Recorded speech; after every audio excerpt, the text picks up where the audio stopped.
What happens when the government caps student loans for future doctors while we're facing the worst physician shortage in decades? After President Trump's big beautiful bill became law, medical students are calling it career suicide. Meanwhile, across Australia and New Zealand, business leaders are living in a dangerous fantasy. They think they can recover from cyber attacks in days, but the reality is it takes weeks. Coming up on Unbreakable Ventures, we examine how America's new student loan caps could trigger a healthcare catastrophe that makes today's doctor shortage look mild, how a massive confidence gap is leaving ANZ businesses dangerously exposed when cyber criminals strike, and we'll dive into our short snippet segment covering emerging threats worth monitoring. Welcome to Unbreakable Ventures. It's Tuesday, July 15th, and we're covering the world's global threats over the last fortnight. So grab a coffee and let's get into it.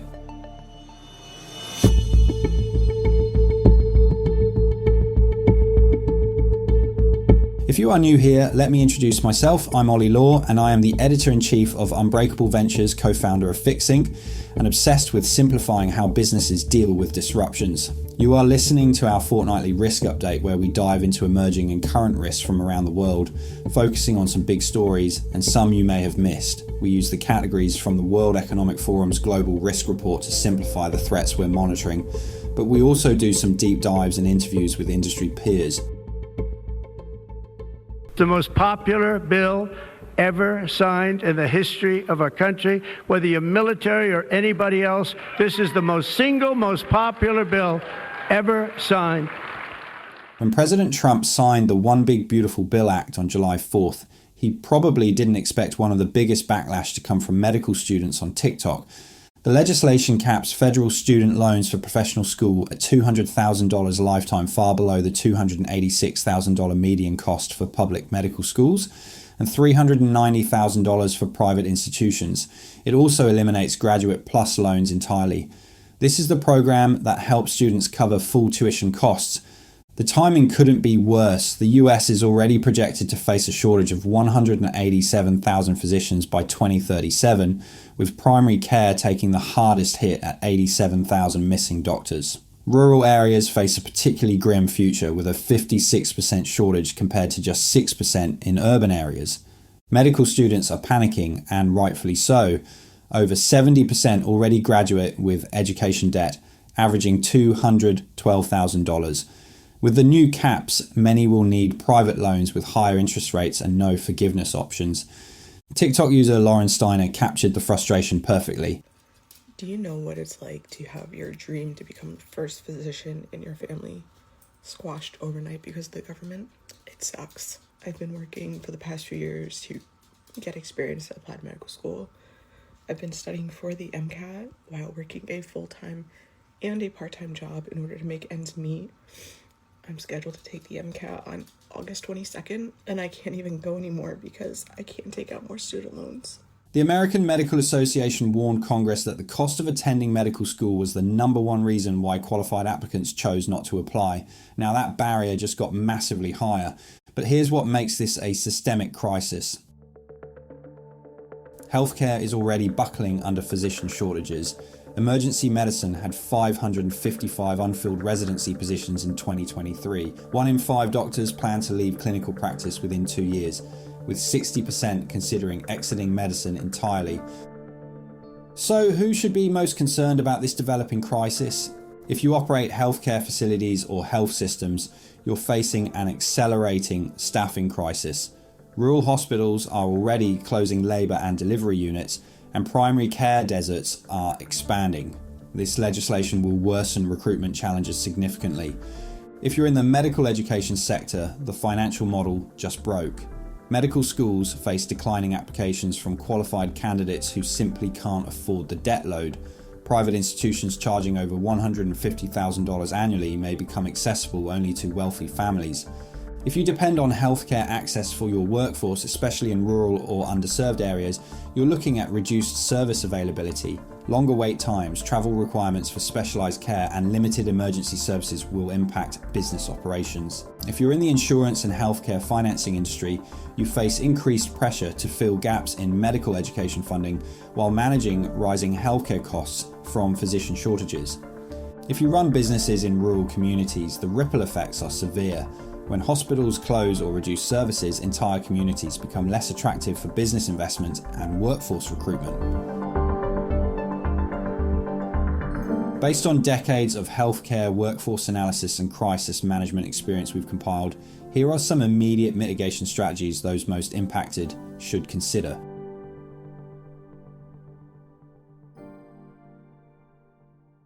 Diversify your healthcare provider relationships now. Don't rely solely on traditional physician networks.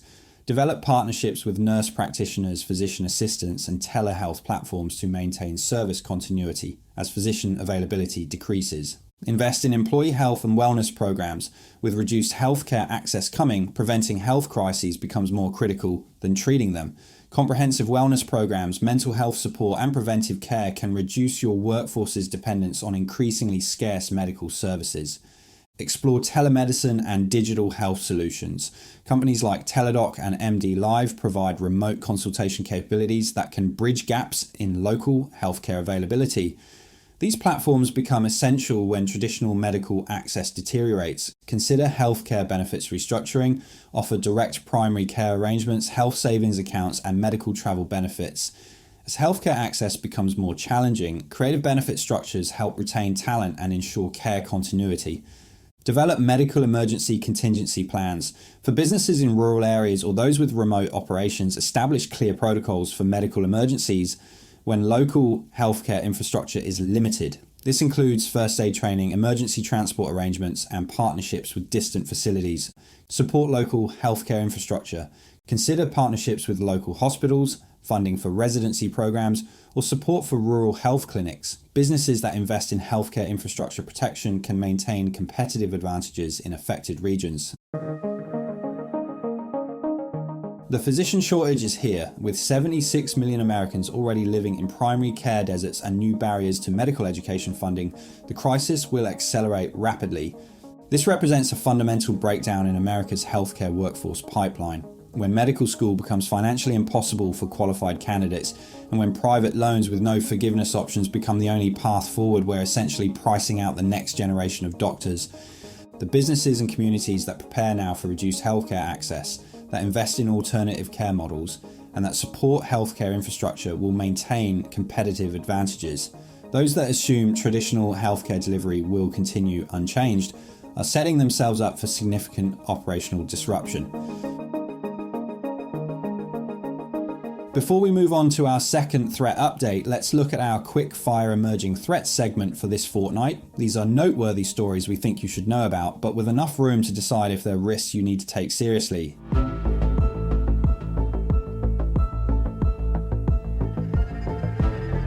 Italy has introduced mandatory natural catastrophe insurance for all enterprises, marking Europe's most comprehensive approach to climate risk management. Under the new framework, businesses must purchase coverage for floods, earthquakes, and landslides, with public reinsurance supporting up to 50% of claims. While insurers can set risk tolerance thresholds, they cannot refuse coverage based on perceived risk. This represents a shift from reactive government disaster aid to proactive risk mutualisation, offering a template for other countries facing increasing climate losses. A security researcher exposed alarming vulnerabilities in ChatGPT's safety systems by tricking the LLM into revealing Windows product keys using the simple phrase, "I give up." The attack exploited logic manipulation and deceptive framing to bypass guardrails, ultimately producing at least one authentic key belonging to Wells Fargo Bank. While the specific codes had already appeared on other platforms, the technique demonstrates how AI safety measures can be circumvented through social engineering, raising concerns about potential exploitation for more sensitive data. Google's AI Overviews feature is spreading dangerous misinformation about the recent Air India Flight 171 crash, incorrectly claiming the incident involved an Airbus aircraft instead of a Boeing 787. The AI's non-deterministic nature means search results vary unpredictably, sometimes citing Boeing, sometimes Airbus, creating confusion during a critical news event.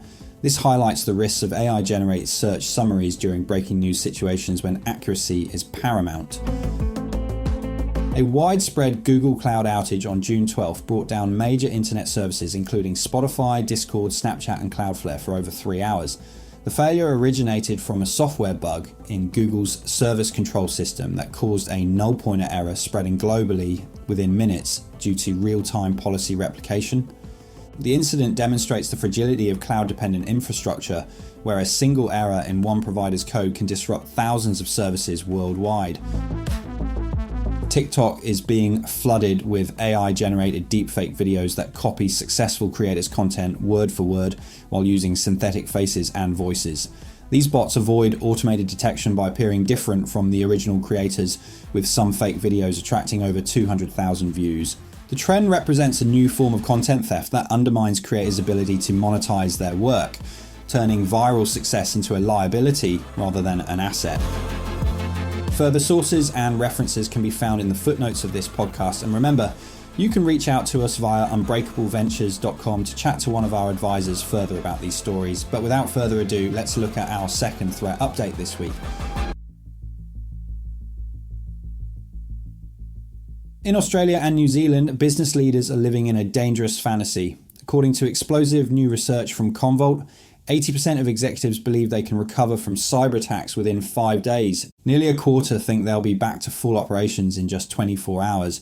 The reality is that it takes an average of 4 weeks just to restore minimum viable operations. Full recovery takes 45 days, nearly double the global average. This isn't just corporate overconfidence, it's a systematic disconnect that's leaving enterprises dangerously exposed when attacks hit. And with 70% of ANZ organisations experiencing cyber attacks in the past year, this confidence gap is becoming a survival issue. The 5th edition of the State of Data Readiness Report surveyed 408 IT and business leaders across Australia and New Zealand. What they found should concern every CEO and board member in the region. While executives paint rosy recovery pictures, the IT professionals actually managing these crises tell a very different story. Over half of organisations take more than a week to return to even partial operations. 20% need an average of 45 days for full recovery, but only 12% of respondents rated their ability to operate effectively during a cyber attack as excellent. Meanwhile, 24% rated their resilience as either bad or terrible. This isn't theoretical anymore. 70% of organisations experienced cyber attacks in the last 12 months. With almost all facing ransomware demands. Despite 54% having no payment policies, 15% of those still paid when reality hit. Senior advisor Brad Law sees this regularly during his business impact analysis phase of a business continuity program. Brad told us that organisations will always overcompensate the time and resource to bounce back from a major cyber event. He said that often business leaders don't want to admit that they're not adequately prepared, and in most cases, they haven't validated the maximum allowable outage they've calculated. The research reveals that 50% of ANZ organisations have very immature cyber resilience capabilities. Only 4% believe they have proactive, mature capabilities. Yet somehow, most leaders think they'll bounce back quickly from sophisticated attacks. This confidence crisis affects organisations of all sizes across multiple risk categories. It's a mindset that can be influential in a workplace, but damaging against the reality of the organisation's cyber resilience. If you operate in regulated industries like banking, healthcare, government, or utilities, you face both operational disruption and severe compliance penalties when recovery times extend beyond expectations or compliance requirements. Regulatory bodies are increasingly holding organisations accountable for cyber resilience failures, and this will only get tighter as AI evolves. If you depend on digital operations and cloud infrastructure, the impact multiplies rapidly. E-commerce platforms, SaaS providers, and technology companies face immediate revenue loss when recovery takes weeks instead of days. Customer churn accelerates when service restoration drags on. If you're in critical supply chains like manufacturing, logistics, or retail, extended downtime cascades through partner networks.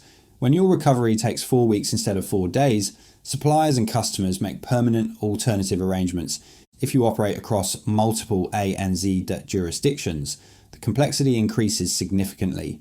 Australia has some strict cyber and privacy laws that can make lengthy recovery periods legally and financially devastating. If you handle sensitive customer data like personal information, financial records, or health data, extended recovery periods mean prolonged exposure to regulatory action, class action lawsuits, and permanent reputation damage. So what can we do to prepare and mitigate this ambitious outlook of resilience maturity based on the research findings and proven cyber resilience strategies? Here are critical actions you can take immediately. First, start by implementing realistic recovery tests. The research shows organizations with mature testing practices recover 41% faster than those without. Test your incident response plans quarterly, not annually. Include business stakeholders, not just IT teams, in these exercises. Develop minimum viable recovery capabilities. Focus on restoring critical business functions within 72 hours. Identify your 5 most critical systems and ensure you can restore them independently of your primary infrastructure. Establish isolated recovery environments. Maintain air-gapped, immutable copies of critical data and applications. Organizations with proper isolation recover significantly faster because they can rebuild from clean, verified backups rather than trying to clean infected systems. Invest in automated recovery orchestration. Manual recovery processes that work in testing often fail under pressure. Automated runbooks and recovery as code approaches reduce human error and accelerate restoration times dramatically. Build cross-functional incident response teams. The confidence gap exists partly because business leaders don't understand technical realities. Create teams that include operations, finance, legal, and communications alongside technical staff. Establish external recovery partnerships. When your primary systems are compromised, having pre-arranged relationships with external providers for temporary infrastructure, expertise, and communication channels becomes critical. Implement continuous resilience monitoring. Deploy tools that continuously validate your recovery capabilities rather than relying on periodic testing. Organizations with real-time resilience monitoring identify and address gaps before incidents occur. But perhaps most important is to consider and claim with confidence that you might not have the full picture of your cyber resilience. Better response happens when we are honest with ourselves, when we can confidently share the reality of a response to a cyber event. The ANZ cyber confidence crisis reveals a dangerous truth. Most organizations are building recovery strategies on fantasy, not reality. When business leaders expect 5-day recoveries, but reality delivers 5-week disruptions, the gap isn't just embarrassing, it's potentially business ending. Martin Crayon from Convolt put it perfectly. He said, "This is not just a technology issue, it's a leadership issue." The rising frequency and impact of cyber attacks across the region, he said, should serve as a wake-up call. The research shows that organizations with mature cyber resilience capabilities, for example those with comprehensive testing, automated recovery, and realistic planning experience fewer breaches and recover significantly faster when incidents occur. The confidence gap exists because too many leaders mistake having an incident response plan for having actual resilience capabilities. Plans that aren't tested regularly, recovery procedures that aren't automated, and assumptions that aren't validated under pressure create dangerous illusions of preparedness. This is a watershed moment for ANZ businesses. The organizations that close this confidence gap now, that align leadership expectations with technical realities and invest in proven resilience capabilities, will gain significant competitive advantages. Those that continue operating on fantasy will face extended disruptions that may prove terminal. The cyber resilience crisis is here, it's accelerating, and it's claiming victims who thought they were prepared but discovered they were living in a dangerous dream world. It's time to validate your cyber resilience. That's it for today's update. If you need help navigating these threats or building a plan to protect your business, the same advisors who collate these insights are here to help.